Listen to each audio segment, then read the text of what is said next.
अभिनंदन जनाऊँ डॉक्टर सिद्धार्थ एक लक्ष से प्राप्त होती स्वागत करूँ माननीय श्री शैलेन्द्र नारायण शतपथी महोदय को। श्री शैलेन्द्र नारायण शतपथी आज विजु पट्टनायक सम्मान लाभ करेंगे। राज्य वन्यप्राणी संरक्षण में उल्लेखनीय अवदान श्री शैलेन्द्र नारायण शतपथी वन्यप्राणी और अन्य प्राणी मान सेवा सुरक्षा निजक उत्सर्ग कर जनबसती अंचल बलांगीर माटीर गौरव श्री शैलेन्द्र नारायण शतपथी जनबसती अंचल में वन्यप्राणी मान अवस्थिति संपर्क में लोक सूचना देवा सहित विपद में वन्यप्राणी उद्धार चिकित्सा और सेମାନଙ୍କୁ प्राकृतिक परिवेश में मुक्त करने काम से करी वन विभाग रे समन्वय रक्षा करिसेंती।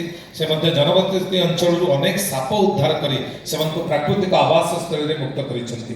साप सहित मांकड़ वज्रकर्ता सालिया पतनी मयूर इत्यादि वन्यप्राणी मान उद्धार कार्य से करी आछंती। अनेक थर वन्यप्राणी विशेषकर मांकड़ मान प्रादुर्भाव होता जन असंतोष परिस्थिति को से वन कर्मचारी सहित मिशिक संभाली सेवा को आहरी आगे नापी स्थानीय युवकों को नहीं कर्तव्य फाउंडेशन नाम एक संस्था से सृष्टि कर 1 लाख टंकार अर्थराशि सहित स्मृति संतक अंगवस्त्र एवं आपण मानकर करताली poem Prabhat that has been inaugurated. हमें परे सर्प रिसर्च एंड रिहैबिलिटेशन ऑफ अन्य अतिथि एवं यहाँ पर आउ एक स्वतंत्र बुकलेट अनावरण कराजिबो। आमे अनुरोध करिबो release of flyer and state level leopard estimation 2024 प्रथम थर पई कैमेरा ट्रैप द्वारा होइथिबा कलरा पतरिया बाघ गणनार फलाफल को नहीं एक स्वतंत्र बुकलेट अनावरण होउछि। आमे वरेण्य अतिथि करकमल रे जहाँ प्रदर्शित होउछि करताली माध्यम रे अभिनंदन जणाइबो। राज्य रे प्रथम थर पई कैमेरा ट्रैप द्वारा होइथिबा कलरा पतरिया बाघ गणनार एहा होउछि फलाफल।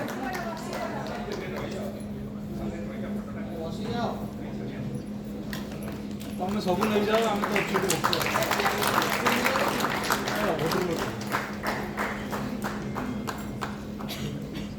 कैमरा ट्रैप से जो लगे बहुत कम जगह लगे आमर कैमरा ट्रैपटा थ्रू आउट ओडिशा लगता 47 डिवीजन। Thank you. गुरुत्वपूर्ण डिपार्टमेंट प्रकृति सहित जड़ित जनमास सहित जड़ित होची एवं आज समग्र 4.5 कोटी उपरे साधारण लोक मानक पहुँचाई निश्चित भाव में आज जो मैंने उपस्थित अच्छा जनप्रतिनिधि मानक बहुत बहुत धन्यवाद देवी जे आज जहाँ जो अंचल आमर विभिन्न डिजिटाइजेशन अच्छे आमको इजी हो जाए किंतु आमर फरेस्ट डिपार्टमेंट जोटा कि राज्यर टोटाली जियोग्राफिकल एरिया 36% वनांचल अच्छी एवं निश्चित भाव में आज ये विभाग बहुत चैलेंज फेस कर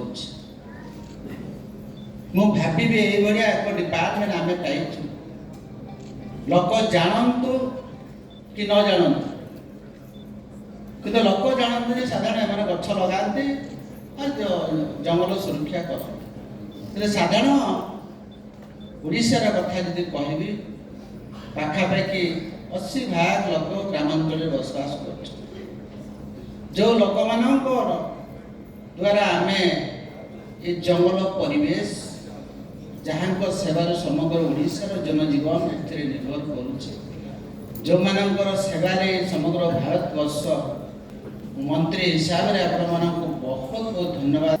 तांकर सुरक्षा तांकर अभिवृद्धि तांकर संरक्षण केंती करबा आज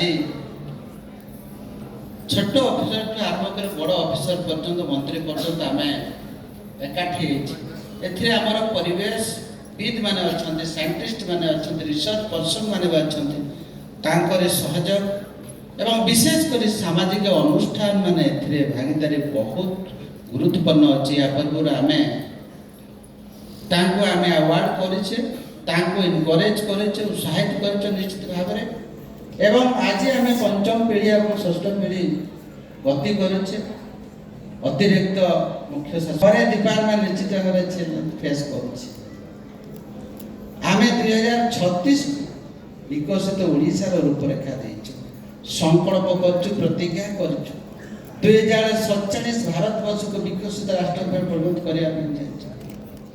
ଆମମାନଙ୍କର ସଂରକ୍ଷଣ ସୁରକ୍ଷା ଏବଂ ଅଭିବୃଦ୍ଧି ସହିତ ଏ ରାଜ୍ୟକୁ ଆଗକୁ ନେବା ପାଇଁ ଆମର ଫରେନ୍ ଡିପାର୍ଟମେଣ୍ଟ ଗୁରୁତ୍ୱପୂର୍ଣ୍ଣ ଦାୟିତ୍ୱ ନିଭାଉଛି। ନିଶ୍ଚିତ ଭାବରେ ଓଡ଼ିଶା ରତ୍ନ ଗର୍ଭ ବୋଲି ଆମେ କହୁଛେ। ଭାରତରେ ଏଇଭଳିଆ ଏକ ରାଜ୍ୟ ନାହିଁ ଯୋଉଟାକି ଓଡ଼ିଶାରେ ଅଛି।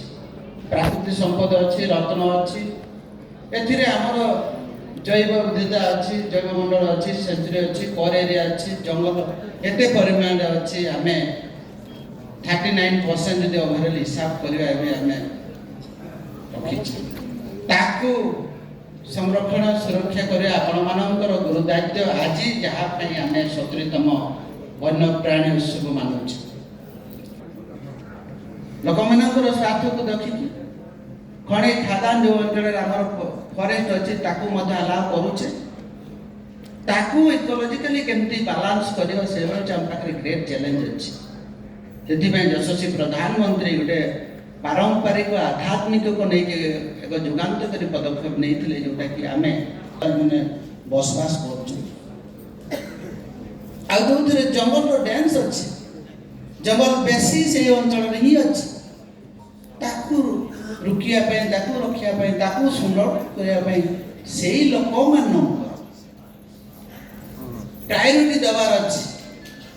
ଆପଣମାନେ ଗଭର୍ଣ୍ଣମେଣ୍ଟକୁ ଫିଡବ୍ୟାକ୍ ଦେବେ, କାହିଁକିନା ଆପଣମାନେ କ୍ଲାସରୁମ୍ ଲେଭେଲରେ ରହୁଛନ୍ତି ଯେ ଲୋକ କେମିତି ସବୁ ଜଙ୍ଗଲ ନଷ୍ଟ ହେଉଛି ଧୀରେ ଧୀରେ କି ତାକୁ କେମିତି ରୋକା ହେଇପାରିବ। ଆପଣମାନେ ଯେହେତୁ ଫିଲ୍ଡରେ କିଏ ନଷ୍ଟ କରୁଛି, କାହା ଦ୍ୱାରା ହେଉଛି ସେଟା ଠିକ୍ ଭାବରେ ଆପଣମାନଙ୍କୁ ଜଣାଅଛି। ସେଥିପାଇଁ ଅତିରିକ୍ତ ଶାସନ ସଚିବ ଆପଣଙ୍କୁ ଡିଟେଲିଂ କରୁଛନ୍ତି ଲାଇଭଲିହୁଡ୍ ସପୋର୍ଟ କେମିତି ଲୋକମାନଙ୍କୁ ଦେବା, ରୋଜଗାର କେମିତି ତାଙ୍କୁ ଦେବା। ଯେ ଆମେ ଦେଖୁଛେ ବହୁତ କେଉଁଝର ହଉ, ମୟୂରଭଞ୍ଜ ହଉ, ଯୋଉ ସବୁ ବଡ଼ ବଡ଼ ଜଙ୍ଗଲ ଅଛି ସେ ଅଞ୍ଚଳରେ ବିଶେଷ କରି ସାଧାରଣ ଲୋକମାନେ ଗଛ କାଟିକି ଓପେନ୍ ସେମାନେ କାଠ ଜାଣିନି କାଠ ଆଣୁଛନ୍ତି। ମୁଁ ଯାଇଥିଲେ ଏବେ ତେଲକୋଇ ମଝିରେ ଦେଖିଲେ ଆପଣଙ୍କର ବାଉଁଶ ସେ କାଞ୍ଜିପାଣି ଘାଟିରୁ ୟାର୍ଡକୁ ମେଞ୍ଚେ ମେଞ୍ଚେ ସାଧାରଣ ଲୋକମାନେ ସବୁ ନେଇକି ଆସୁଥିଲେ। ତ ମୁଁ ଡିଏଫଓଙ୍କୁ କହିଲି ଏଇଟା କ'ଣ କାହିଁକି ହେଉଛି।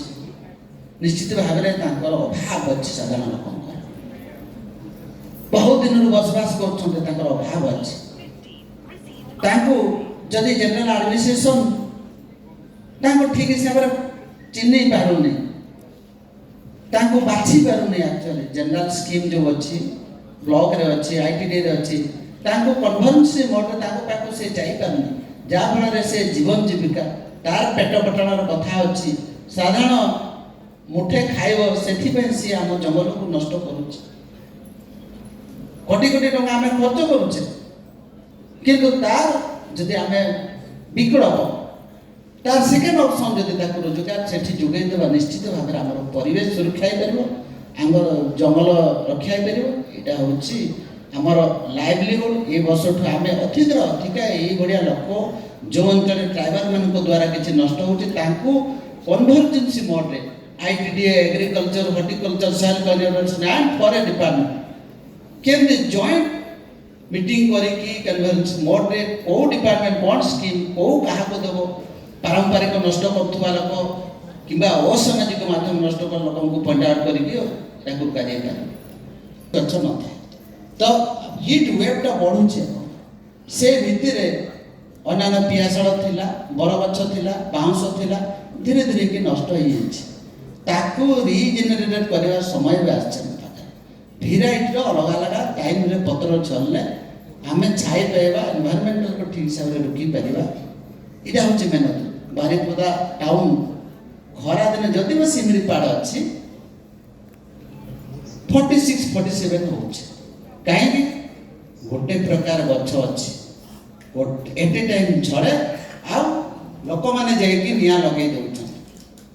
ତ ଏଇ ଟାଇପ୍ର ଯେଉଁ ଅଞ୍ଚଳରେ ଅଛି ସେ ଭିତରେ ଯଦି ଶାଳ ଗଛଟା ଅଛି, ଯେଉଁ ଗଛ ଖରାଦିନେ ପତ୍ର ଝଡ଼ିବନି ସେଇ ଗଛ ବି ଆମର ଲଗାଇବାର ସମୟ ଆସିଛି। ପାରମ୍ପରିକ ଗଛ ଗୁଡ଼ାକ ସବୁ ଅଛି, ତେବେ ଯେ ଆମେ ଏନ୍ଭାରମେଣ୍ଟାଲକୁ ଠିକ୍ ହିସାବରେ ରଖିପାରିବା। तो आम देखुचे प्राय सब जंगल में बहुत जगह एवं बाउंसर कमे भी अच्छे केमती पोता जाई पारिबो बर गछ केमती आउ थे लगा जाई पारिबो बाउंस अधिक अधिक सेठी केमती लगा जाई पारिबो घास सब अच्छी जीवजंतु मैंने निश्चित भाव में सब बाहर को पड़े आश्रयस्थल बासस्थल निश्चित भाव में आम मान लोक मान डिस्टर्बान्स होते दिमत ना तो आगुरी 20 वर्ष 30 वर्ष से अंचल आम घर अच्छी मो बिलंग्स कर शिमिलपाड़ सुंदरता अच्छी शिमिलपाड़ भितर एवं भी 62 गाँ अच्छी से वेल एनिमल माने कौन सी कहार क्षति करते आप आश्चर्य हो वर्ष वर्ष धरिकी कौन सी जमी को हाथी जीवनी कौन सी बाघ कि कहार लोकंर क्षति करूनी 30,000 लोक अच्छा सहित चेन सिस्टम इकोलॉजी विकल्प राउंड द इयर से काम जोगे दे पारिबा एवं इनडायरेक्टली ताको केमती रुका जाई परिबा सेटा होची आम पाखरे गोटे ग्रेट चैलेंज अछि आगामी भविष्य रे आगामी दिन रे निश्चित भाव में फॉरेस्ट डिपार्टमेंट विभिन्न प्रकार असामाजिक लोकों पाई तो सतर्क बाणी आम निश्चित भाव में करेइछु जो लोक मैंने शिमिलपाड़ बड़ बड़ घंच जंगल भितर बंदूक धरिकी से माने पशुचन से कठोर कठोर आपण मैंने कार्यानुष्ठान नियंतु एथिरे कौन सी टैलेंट हबार नहीं आमे सेमान को भी पाख पड़िशा जो गाँ मान को भी आम पानी दे देचु तो आपण मानकर माध्यम आहरी आमर फॉरेस्ट डिपार्टमेंट आहरी स्ट्रिक्ट गाइडलाइन करू एवं परिवेश आमर डिपार्टमेंट कहले ये जो ओडिशा को जीवन दौर सब खाद्य आरंभ सब प्रकार व्यवस्था करुच्ची से डिपार्टमेंट अधिकार अधिक गुरुत्व देवार समय भी आस एग्रीकल्चर डिपार्टमेंट आमर अलाइड डिपार्टमेंट अच्छी सॉइल कंजर्वेशन आम अलाइड डिपार्टमेंट अच्छी हॉर्टिकल्चर आमर अलाइड डिपार्टमेंट अच्छी तो ये डिपार्टमेंट सहित समय रक्षा करके आम अधिकार अधिका परिवेश क्रिएट करिपरिबा हेल्दी सोसाइटी क्रिएट करबा सेटा हम पई एक ग्रेट चैलेंज आपण माने आछन तो बहुत दूर एतिके कहबे आज जहाँ भी हेछि जहाँ भी उड़ीसा रे जंगल अछि हम डिपार्टमेंट रो वेल ट्रांसपेरेंसी जो वेल स्वच्छता जो वेल ट्रांसपेरेंसी ये जो जगह आज आमे राज्य रे जतिकी परिमाण जंगल अछि जतिकी परिवेश जदि हम पाखरे एबे खଣି खादान जतिके हमको नष्ट कर से परिमाण आम जो चैलेंज दौचे ताको केमती रुका जाई परिबा केमती समन्वय रक्षा करके साधारण लोक आरंभ करी विभिन्न बुद्धिजीवी विभिन्न छात्र अनुष्ठान नेक्स्ट पीढ़ी को केमती सिविलाइजेशन जागृत करके ये जंगल परिवेश भीतर शिखेले निश्चित भाव में भारत वर्ष ओडिशा रे जोटा कि देखुचे एथिरे फॉरेस्ट डिपार्टमेंट रे मतलब ओडिशा रो जीडीपी वैल्यू एडेड रे मतलब तार सहयोग अछि निश्चित भाव में जोटा कि 2036 रो विकसित ओडिशा 2047 विकसित ओडिशा देखिबार स्वप्न से देखुचे निश्चित भाव में आपण मानकर सहयोग आपण मानकर कामना निश्चित भाव में मु बहुत खुशी अछि आपण मन मुख्य ऑफिसर हिसाब से आपन दक्षता एवं निरंतर मार्गदर्शन से आम जनरल पब्लिक लोक समस्त एकाठी